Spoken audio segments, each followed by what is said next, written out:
Before we start, just a quick reminder. The views and content shared on this podcast are for entertainment purposes only and are not a substitute for professional advice.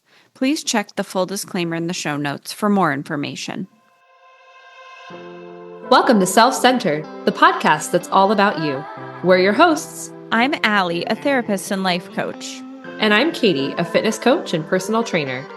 We know what it's like to feel burnt out, taken for granted, and like your life revolves around everyone but yourself. By learning to trust yourself, prioritize your needs, and set healthy boundaries, we help you break free from guilt, overfunctioning, and toxic patterns that keep you stuck in relationships and a life that doesn't truly serve you. Join us each week as we dive into the tools, stories, and mindset shifts you need to create a life that centers you. Because being self-centered isn't selfish, it's essential. So today we are going to talk about what makes relationships quality, right? So, spoiler alert, connection is not about quantity. It's about depth, trust, and authenticity. So you can be surrounded by people, you can have a ton of friends, but still feel disconnected and still feel lonely. So today we're going to talk about both friendships and romantic relationships and how the qualities of those relationships affect well-being. It's also about what kind of person builds and maintains these types of relationships and how do you be that person through self-awareness and authenticity. Part of this, of course, is being self-centered, being able to hold on to yourself and be yourself. Supportive relationships are one of the most powerful predictors of physical and emotional health. So let me tell you about the powerful predictors of physical and mental health. Okay. So there's this Harvard study. Okay, sorry. I couldn't stop. Okay. I'm really... What? I couldn't stop. I couldn't stop. I'm really interested to see if you keep any of that when you edit this one. Oh, yeah, that's true. I am editing this one. We'll see. Okay, supportive relationships are one of the most powerful predictors of physical and emotional health. The Harvard study of adult development, which happened it was published in 2016, but they did this study for more than 80 years. Yeah. God damn. I know, right? So the researchers died in that time. Oh, I guess that's true. Dang. I mean, that is like legacy, right? It's like I lit this torch and now I'm passing it on to you. Damn. I don't know why I'm like some form of Southern, but we're trying on lots wouldn't of it be like today. Harvard? I don't know if I have a Boston accent. All right. So they found that the clearest predictor of long-term happiness and health was not money. It was not how much you've achieved in life. It was the quality of their close relationships. And the people in the study who are the most satisfied with their relationships at 50 years old were the healthiest at 80 years old. What? Mm-hmm. I know. Damn. I know. It gets even more intense. So this is me being a little jaded because I am someone that's divorced, but also like if you're 50 and you're like, oh, well, I've already been married to this person for 25 years. I'm just going to stay married to them and the person that you're with is not great for you. I don't know. I feel like that's a quality of relationships conversation. And that might lead to your early death. Yeah. No, definitely. And they've done, I don't have this pulled up here, but they have done research on people who are in healthy marriages are the happiest and the healthiest. And then it's single people are the second happiest and healthiest. And then the third happiest and healthiest, aka the least happy and healthiest, are people who are in unhappy marriages. Yeah. Yeah. My therapist and I were actually talking about that yesterday, except it was specifically related to single women tend to be happier than single men. Oh, well, I understand that. Yeah, because men in relationships, we're talking about like cis hetero relationships that are very traditional, I would say. Mm-hmm. Men in those relationships tend to have their needs met, whereas women tend to be the meters. Yep. The givers. The givers and the takers. The givers and the takers. Yeah. Yeah. And so women are happier when they're alone.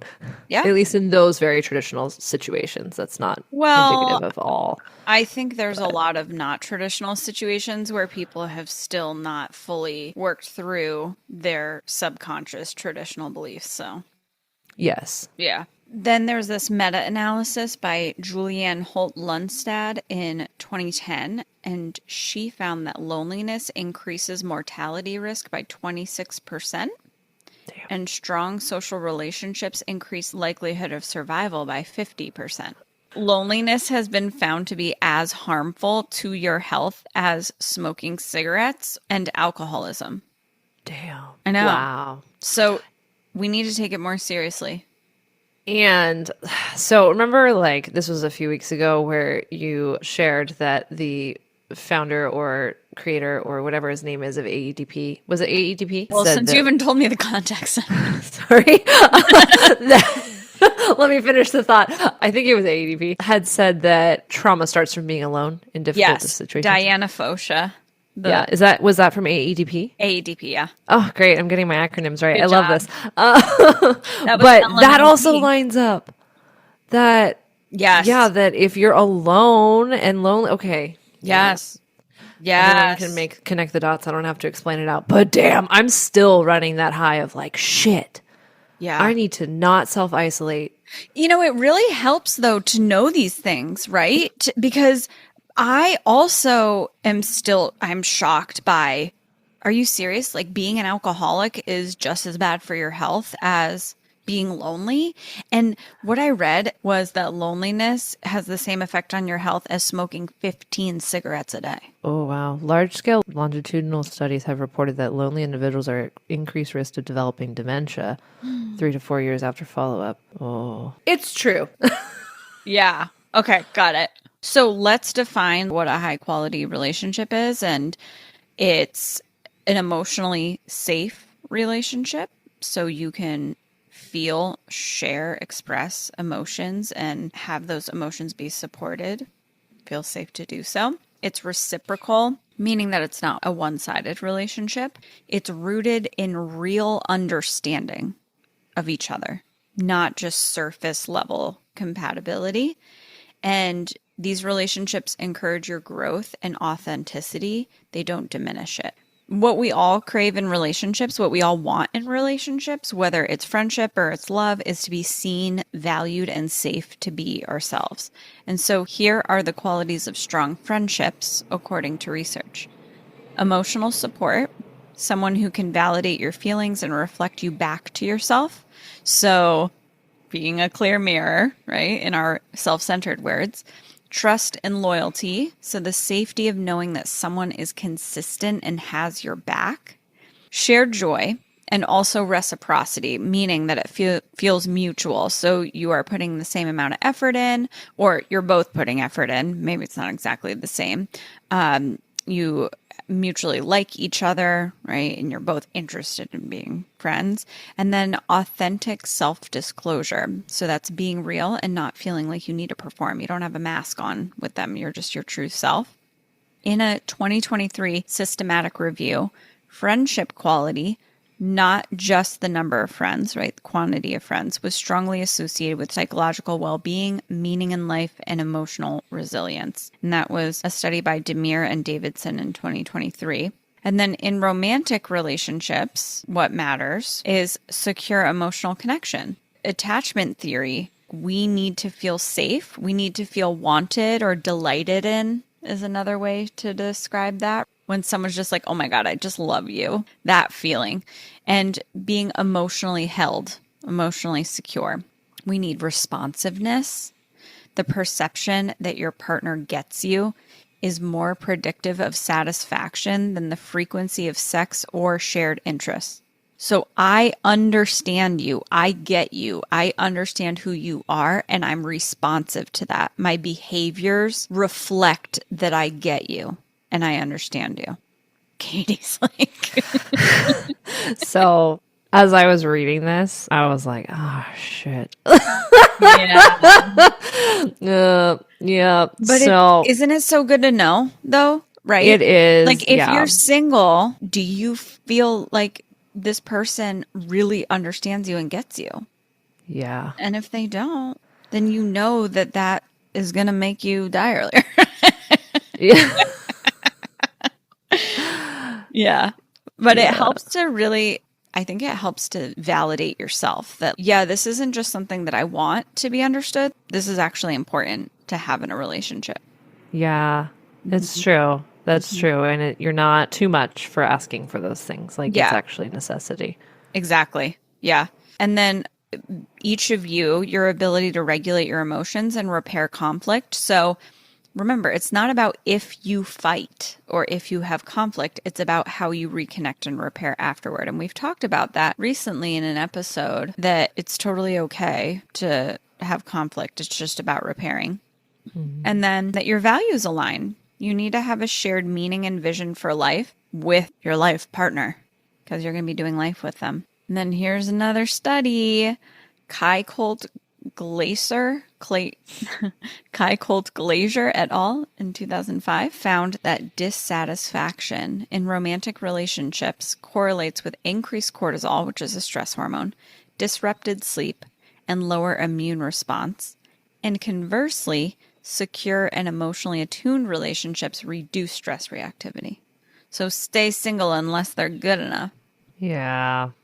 Yeah. Yeah. All right. So let's get into personality traits and relationship skills that you need to have in order to thrive in relationships. So this is you and then the other person that you're in a friendship or a romantic relationship with. People thrive in close relationships when they have these core traits. Agreeableness, which is being warm, empathetic, kind, which creates safety and trust. Emotional stability, which is the ability to navigate tension without escalating it. Another way to say this is not being reactive, being able to experience your feelings. And you might have really strong feelings, but you can stay grounded and then respond in a way that navigates that interaction in a productive way instead of just reacting and escalating that. Conscientiousness, which is being reliable, keeping your word, remembering the little things. And then authenticity, people who show up as who they are, not who they think others want. And gosh, this is making me think about, sorry that we're doing this now. But I know. This is why I'm sitting here like, yeah. Is it for context? Yeah, it is helpful. For context to the selfies, I got out of a relationship recently, which is a super bummer. And I'm having a lot of reflections about that relationship and about just our incompatibilities. And even not just thinking about that relationship, but it also is causing me to think about all of my past relationships and like how I get to a certain stage in the relationship and think that, yeah, it's working. And then something, it like stops working. And the next thing that we're going to talk about is that these types of traits, they aren't necessarily fixed traits. They're things that can be developed. And in a number of relationships that I've gotten into, these traits appear to be present initially. Yeah. And then they fall off. Mm-hmm. Help. I'm wondering, how do you clarify if it's really there or if it's, a facade, or is this just like a lack of continuing to work on yourself that the traits fall off, or like, I don't know. That's where I'm at in my life right now, is trying to figure out. Yeah. And I think that last one, authenticity, like someone who shows up as they are, not who they think others want them to be.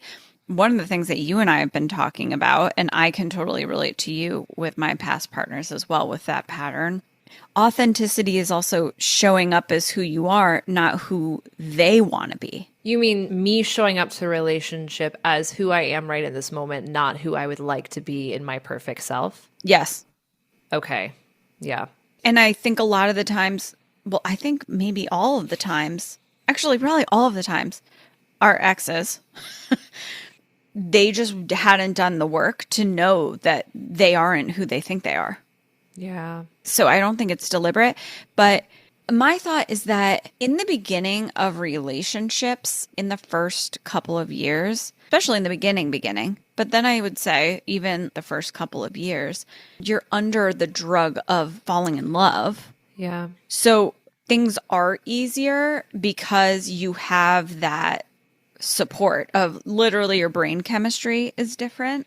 And you also tend to see each other more through rose-colored glasses. And so these things don't really show up. And then I think that you can get into a stage where, okay, so some things are showing up, but now we're talking through them and our conversations are going well. And then they're making changes. Okay, great. That's a green flag.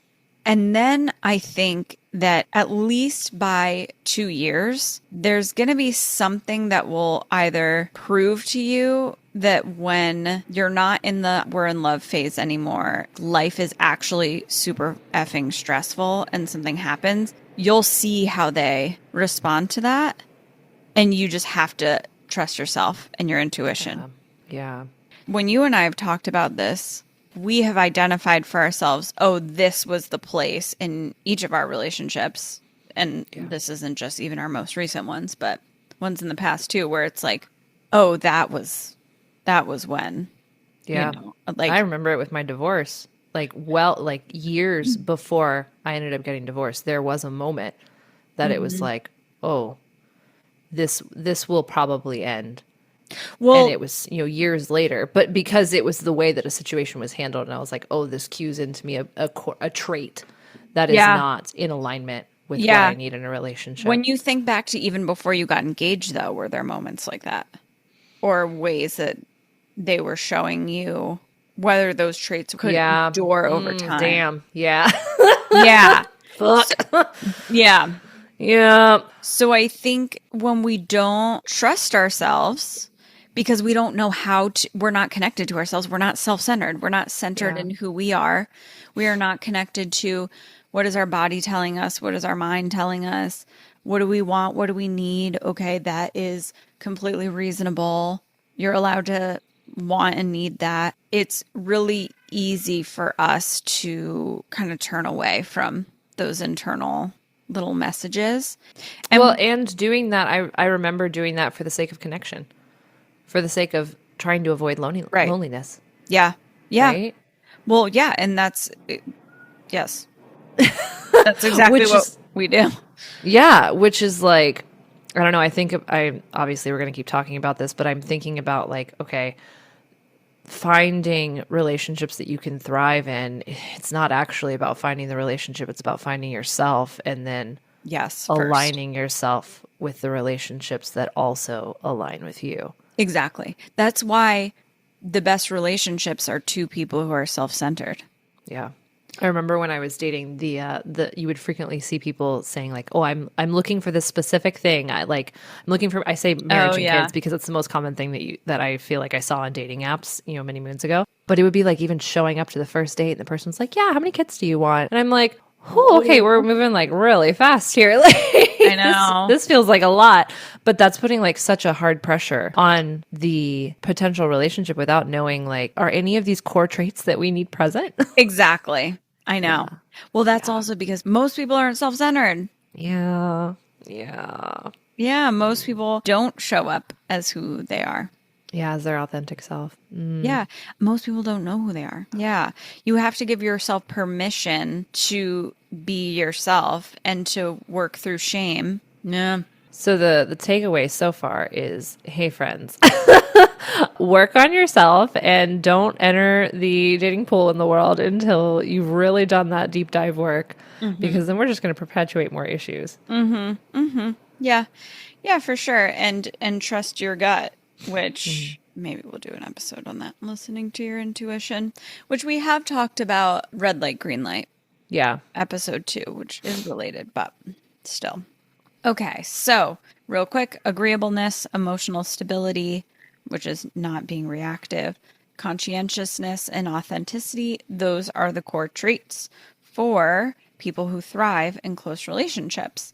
And yes, these traits aren't fixed, right? So you can develop them. That's the good news. So you can develop them if you don't have them all. other people can, but I would even add to that list, and I know this is based on science, but I would personally add to that list that when you're getting into a relationship, you just want to see that these are there. Mm-hmm. No more, oh, well, they're working on it. No more, okay, they're working on it. Because yes, even though these traits aren't fixed and you can develop them, someone's got to have them developed. We have an idea for an episode that's been sitting in the back of our mind for a while, and we'll do it eventually. But I just want to put this out there because I think the phrasing is important. Extenuating circumstances are not exceptions. Yep. And we'll just let you guys think about that however you want to think about that. Ask yourself if it's true. Okay, cool. Yeah, right. All right. So here are the skills which you can also develop for being in relationships and thriving. Active listening and emotional validation, clear boundary setting, repairing conflict and being able to apologize, celebrating others' wins, and expressing gratitude and affection consistently. I just want to take a pause on active listening real quick. I'm like here with all the thoughts, only because this is something that like I have to practice, me, myself, and I. When you are talking with someone, when I am talking with someone, I have found, I don't know if it was my upbringing or what, but like always feeling like I have to have a response or whatnot. And obviously active listening is, okay, stop thinking about what you're going to say in response. Yeah. And just hear the person. Yeah. And I would encourage people to truly take a moment to hear their thoughts when they're speaking with another person. And are your thoughts quiet? Which is what we would hope when you're actively listening, because you just want to be receiving information and trying to understand. Not, okay, well, I'm hearing this information and let me know how I'm going to respond to it this way. You see what I'm saying? Like, I do. When I am in situations where I am actively listening, all the attention is on this person that is talking to me and what they are feeling, what they are saying, what they are experiencing. It's not me then trying to recreate, well, what was I experiencing in this moment? Well, what am I feeling? Because that's not active listening. That's me starting to become defensive. It's interesting because being a therapist and coach, you need to listen actively and you also need to know what you're going to do next and what you're going to say next. I guess I just naturally do this. I think I do this in my personal relationships as well. I just think out loud. That's that's kind of what my response is. So I'm actively listening, like I'm actually hearing them. And then if I don't have clarity, full clarity, I'll ask a bunch of questions, which is definitely active listening. And then I'll just say what I think about it if I have something that I'm thinking about it. Or if I have a ton of things, because sometimes I'm like, oh shit, there's like 3 things that I'm like, okay, and I'll literally say, okay, that brought up 3 things. I'm just going to say what these 3 things are, and then we'll talk about each of them. And then sometimes my mind is literally blank. I think that is rare, but I think you might say something like, oh, I can't really relate to that. What is that like? Or how does that connect to what we were just saying? Like, not even in like a mean way, you know? Yeah. I think it's all in the delivery and how you say it. But I think of conversations as thinking out loud together. Yeah. Using the collective brain. Yeah, exactly. It's okay to say, my mind just stopped for a second. And I think that's also being authentic. And I think that also makes it feel safer for other people to not have to be so on and have an immediate response. Yeah. Well, and just taking that pause too, I don't know where I learned this, if it was upbringing or what, but that the silence is awkward.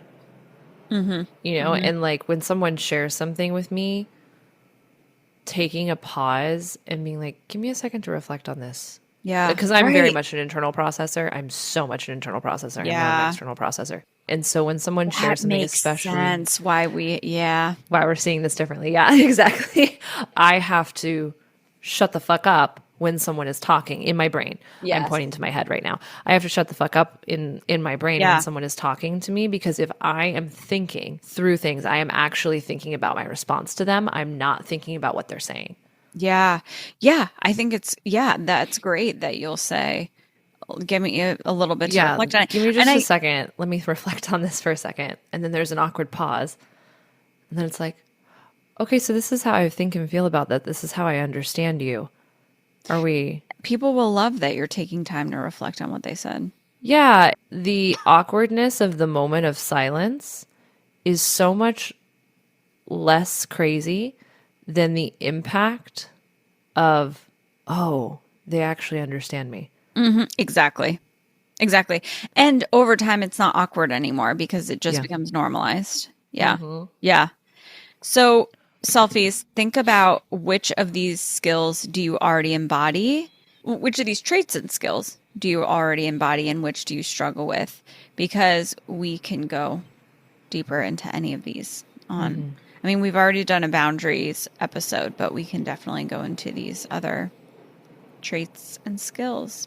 We're just going to have a moment for authenticity. This is the most magnetic relational trait. It allows for real intimacy, like real connection, not connection that's based on performance and appearance and check boxes. So, authenticity is living in alignment with your core values and your emotional truth. It's not masking or people pleasing to secure approval, and it's being willing to be seen and known even when it's vulnerable. So, back to that courage that we talked about in the confidence episode last week, that you don't know the outcome. Like, it takes courage to be authentic because it's a risk. You don't know the outcome. You don't know what this person is going to think of you.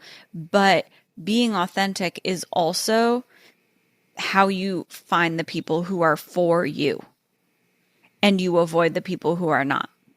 Yeah. And rejection is protection. So be authentic. Yeah. There is that like deep desire to want to be accepted by everyone. But the reality is, if you're accepted by people who are not your people, it's going to feel really shitty to always have to not be yourself. Totally. Yeah, for sure. And not being yourself around other people pulls you out of your seat. Yeah.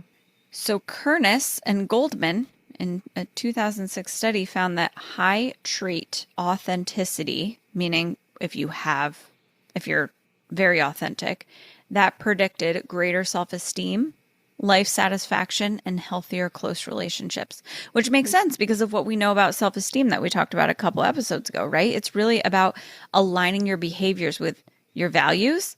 So if you are living in alignment with your values and not other people's values, you are being more authentic. That's one of the outcomes. And so that is associated with greater life satisfaction and healthier close relationships. And then this other study, Weidman et al. In 2017 found that adolescents and adults who reported higher authenticity in their relationships experienced less loneliness, less anxiety, and stronger connection. So, why does authenticity matter? It builds trust and emotional safety, which is one of the things that we just identified you need, right? It encourages emotional reciprocity, which is when people feel safe opening up to you and you feel safe opening up to them. And it helps attract people who are aligned to you while filtering out these matches, poor matches, misaligned matches early, non-matches. Let's re-say that. It helps attract people who are aligned for you while filtering out the people who are not. And it feeds your self-esteem. I'm being loved for who I actually am. Yeah. Right? So when you are not who you acting like in alignment with who you are and you're loved, that actually creates shame because that's conditional love. Do you think that creates insecurity in a relationship too? Like, yes. People who are communicating frequently that like, oh, I'm super insecure in relationships, or like I'm, always worried my partner's going to cheat on me or whatnot. Do you think they're also concerned that they are not showing up as their full self? Yes. Yeah. For sure. For sure. Yeah. And think about how much energy it takes and how hypervigilant you have to be to not let a mask slip. Yeah. In day out. Oh, yeah. And then, you don't even know who you are anymore because you're not interacting because with you that don't know person. who you are. You can't love yourself. So then you're questioning, how can the person love me? Yes. Yeah. Wow. Yeah. Being self-centered is the way, y'all. We've been saying it for many weeks now. The only way. It is. Which makes us sound like a cult or like, but we're not. Okay. I don't know. I mean, maybe abandoning yourself will be a way to something, but we don't espouse that. Yeah. No. All right. So how do you apply all this in real life? You don't need to overhaul your entire social life. You can just take one little step and then take another step and then take another step. So here are some questions for you to ask yourself. Who in your life allows you to be your full self? What are the traits? What are the skills? And okay, who in your life doesn't? Where are you craving deeper friendship or intimacy, but you're waiting for someone else to initiate? So you're like, I'm not going to be the courageous one. I'm not going to be vulnerable. What does that say about someone? If they're feeling that, if they're waiting for someone else to initiate, what does that say? If they're craving deeper friendship or intimacy, but they're waiting for someone else to initiate, let me think about it. Well, either they feel that maybe they're afraid of rejection. Okay. They want to be closer with that other person, and they think, well, that other person doesn't want that in me. So maybe I'm going to make them feel uncomfortable by initiating that. A lot of people are afraid that people are acting like they like you or acting like they want to be that close because they don't know how to let you down easy. Could be afraid of rejection. It could be wanting to be wanted. Yeah. Go ahead. The other thing that I am curious about, so if you are a person that is craving a deeper friendship, or like we say that question, okay, where are you craving deeper friendship or intimacy? And something immediately comes to your mind. Is it likely that that is somewhere that you feel most aligned? That you're like, oh yeah, if I was to have a deeper connection with this person or whatnot, that's because I feel like this person sees me and this is a relationship or a friendship I should pursue more of. Mm-hmm. Mm-hmm. Yeah. Yeah. Yeah. What are you thinking? It was a question. Okay. I was unclear as to what are we trying to accomplish with that question. It's probably like I want to spend more time together, or I want to kind of like go to the next level, be more vulnerable. And just for y'all, if this is you, initiating looks like you being vulnerable. Right? So you can just be the leader. You don't have to say, hey, I'm really craving a deeper connection with you, right? Like you just be more vulnerable, and then you see how they respond to that. And if they want it too, then they will probably respond by them being more vulnerable over time. Right. They might not at first, right? Yeah. So a couple other questions. Where are you overfunctioning or hiding behind a mask in your relationships? And what relationship are you tolerating instead of tending to? So just something to think about. And then maybe you just like re-listen to the episode after you identify these things. You can even create like a little checklist for yourself. Do they have these traits? Do I have these traits? What about these relationship skills? And then for being authentic, just practice telling the truth in a low stakes situation, right? So like, oh, I'm feeling a little down. I'm feeling disappointed in myself, or I'm bummed. And that's okay. There is a researcher, Shawnee Kaur, who went to Harvard for both bachelor's and master's degrees. Let's see, does he have a doctorate? No, because he would be called doctor then.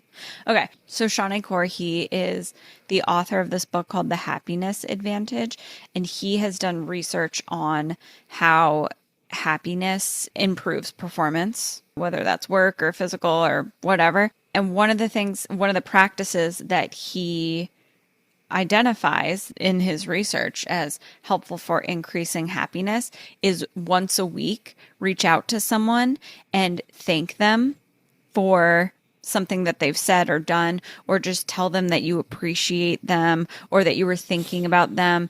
But make a little, not just I'm thinking of you, but like I'm thinking of you in this way, and here's how I think of you, like that kind of thing, because it really helps create connection. And it just feels really good, and it's a little bit deeper. It's not really vulnerable, but it feels a little vulnerable because it's deeper and meaningful and heartfelt. So I love that. That thought comes to me often. There will be random people that I will have thought about, like people even that maybe I haven't talked to in like weeks or months, like maybe we weren't that close.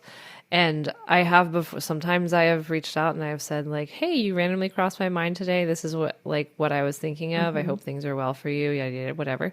And then other times I'm like, damn, they'll think I'm so fucking weird. I haven't talked to this person in months. Way to have courage. I know. Sometimes I've done it. Sometimes I'm like, nah. So yeah, that's an opportunity for growth. There you go. And if they think I'm weird, well, fuck off. It's it's a nice gesture.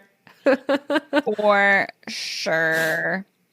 All right. So to end, just know relationships don't just improve your life. They become a container that helps you grow into who you're meant to be. We were just talking about like when you have a mask on and you're not yourself in your relationship because the worth is conditional and the expectations are conditional, then you don't really get to grow into who you're meant to be because you're moving in the other direction away, right? You're getting out of your seat and you're not self-centered. So it's really important who you choose, not only for your happiness, for your physical health, but also for your self-growth. Yeah. Being self-centered isn't selfish. You got to make sure that your relationships align with who you are.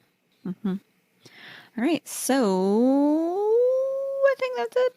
That's all we got. All right. That's all we got for today, y'all. We'll see you next week.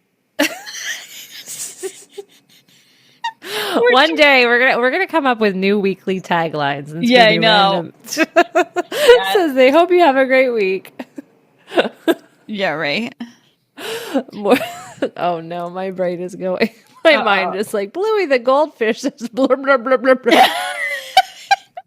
Oh my gosh, what if I keep that in there? You can keep it. Mask off, Katie. All right, Blue the goldfish. Bye. Peace.